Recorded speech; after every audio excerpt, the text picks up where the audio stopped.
السلام علیکم ورحمۃ اللہ وبرکاتہ۔ محترم ناظرین، میں ہوں عطا الرحمن۔ آپ دیکھ رہے ہیں ہمارے یوٹیوب چینل حمدان انس کو۔ آئیے چلیں اب ہم ویڈیو شروع کرتے ہیں۔ آج کی ویڈیو کا عنوان ہے اولاد کی تربیت کا ایک اور بنیادی اصول، قسط نمبر 2۔ ایک پاک دامن اور بہت زیادہ پردے میں رہنے والی عورت تھی اور اسی میں پلی اور بڑی ہوئی، یہاں تک کہ جب شادی کا موقع آیا تو دونوں خاندان والوں کی شرطیں ایک طرف تھیں، مگر اس عورت کی صرف اور صرف ایک ہی شرط تھی کہ شادی صرف اس شخص سے ہی کروں گی جو مجھے پردے میں رکھے۔ چنانچہ ہوا یہ کہ آخرکار ایک شخص سے اس شرط پر اس لڑکی کی شادی ہو گئی اور اب دھیرے دھیرے وقت گزرنے لگا۔ نتیجہ یہ ہوا کہ چند سالوں بعد ایک لڑکا پیدا ہوا، پھر تھوڑے دن بعد ایک اور لڑکا پیدا ہوا، تھوڑے دن اور گزرے تھے کہ ایک اور لڑکا پیدا ہو گیا، اور وقت اور تیزی سے گزرتا رہا یہاں تک کہ تینوں لڑکے بڑے ہو گئے۔ ایک دن کی بات ہے کہ ایک دن تینوں اپنے کام پر گئے ہوئے تھے۔ ایک دفعہ شوہر نے اپنی بیوی سے کہا کہ ایک دور وہ تھا جب تم پردے کا اتنا زیادہ اہتمام کیا کرتی تھی کہ تم نے شادی بھی اسی شرط پر کی کہ میں ایسے شخص سے ہی شادی کروں گی جو مجھے پردے میں رکھ سکے، مگر اب وہ سب پردہ تمہارا کہاں گیا؟ اب تو تمہارا سارا پردہ غائب ہو گیا ہے۔ کیا فائدہ ہوا؟ تمہیں ایسا پردہ کرنے سے کیا ملا جو تھوڑے دن بعد ختم ہو گیا اور اب تم بے پردہ ہو گئی ہو؟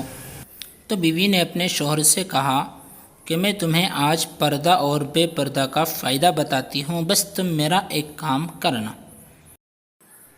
کہ تم بغل والے کمرے میں خاموشی سے بیٹھے رہنا اور آواز مت کرنا۔ چنانچہ شوہر نے ایسا ہی کیا اور بیوی نے اپنے بال بکھیرے کپڑے جگہ جگہ سے پھاڑ لیے اور اپنے بیڈ روم میں جا کر بیٹھ گئی۔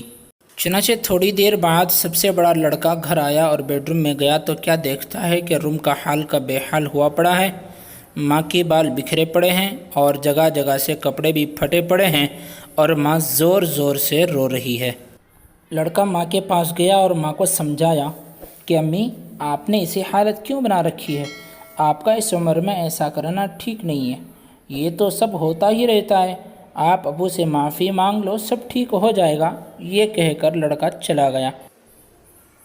تھوڑی دیر بعد دوسرا لڑکا گھر آیا اور امی کی یہ حالت دیکھی تو غصے میں بھر آیا اور ابو کو بہت برا بھلا کہنے لگا اور امی کو بھی جو من میں آیا کہا۔ تھوڑی دیر بعد وہ بھی واپس گھر چلا گیا۔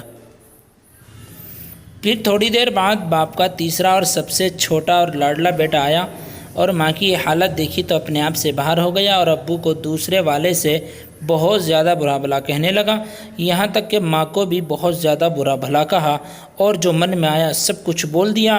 پھر تھوڑی دیر بعد وہ بھی واپس چلا گیا۔ اب آپ خود فیصلہ کریں کہ کون باپ کا لاڈلا تھا، پہلا، دوسرا یا پھر تیسرا؟ اور یہ تینوں کی مکمل گفتگو بغل والے کمرے میں باپ سن ہی رہا تھا۔ بیوی نے تھوڑی دیر بعد اپنے شوہر کو بلایا اور ان کو بتایا کہ آپ نے تینوں کی گفتگو سنی؟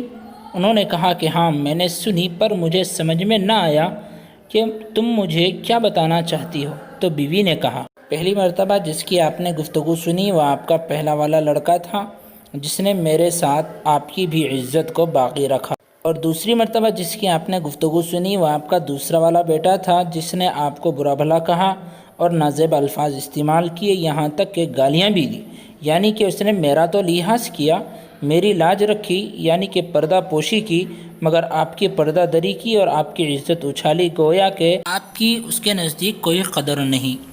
اور تیسری مرتبہ جس کی آپ نے گفتگو سنی وہ آپ کا سب سے لاڈلا تیسرا والا بیٹا تھا جس نے نہ تو میرا خیال کیا اور نہ ہی آپ کا خیال کیا، مجھے بھی بہت ساری غلط سلط نازیب الفاظ استعمال کیے اور آپ کو بھی۔ اس نے نہ تو آپ کی پردہ پوشی کی اور نہ ہی میری پردہ پوشی کی، نہ ہی آپ کی عزت کا خیال کیا اور نہ ہی میری عزت کا خیال رکھا۔ جانتے ہو کیوں اتنا فرق تینوں میں کیوں ہے؟ کیونکہ جس وقت میں میرے پہلے لڑکی کی ولادت ہوئی اس وقت میں پردے میں بہت زیادہ تھی، اس لیے اس نے میری بھی اور آپ کی بھی لاج رکھی اور ہمارے اس معاملے میں ہم دونوں کی اس نے پردہ پوشی کی۔ اور جس وقت میں دوسرے لڑکے کی ولادت ہوئی اس وقت میں درمیانی پردے میں تھی، اس لیے اس نے اس معاملے میں کم از کم میری لاج رکھی اور میری پردہ پوشی کی اور آپ کو برا بھلا کہا۔ اور جس وقت میرے تیسرے لڑکی کی ولادت ہوئی اس وقت میں بالکل پردے سے بے پردہ ہو چکی تھی، یعنی گھر کے کاموں اور گھر کے ماحول کی وجہ سے میرا پورا مکمل پردہ ختم ہو چکا تھا، اس لیے اس نے نہ تو آپ کی عزت کا خیال کیا اور نہ ہی میری عزت کا خیال کیا، جو من میں آیا نازیب الفاظ استعمال کیے۔ یہ تھا پردہ اور بے پردگی کا فائدہ اور نقصان۔ اس لیے والدین خصوصاً ماں کو چاہیے کہ ہمیشہ پردے کا اہتمام کریں تاکہ ہماری یہ اولاد مستقبل میں ہمارے لیے عزت اور آخرت میں نجات کا ذریعہ بنے، نہ کہ ذلت اور رسوائی کا۔ جزاک اللہ خیر۔ اگر آپ ہمارے چینل پر نئے ہیں تو ضرور ہمارے چینل کو سبسکرائب کریں اور بیل آئیکن کو دبانا نہ بھولیں۔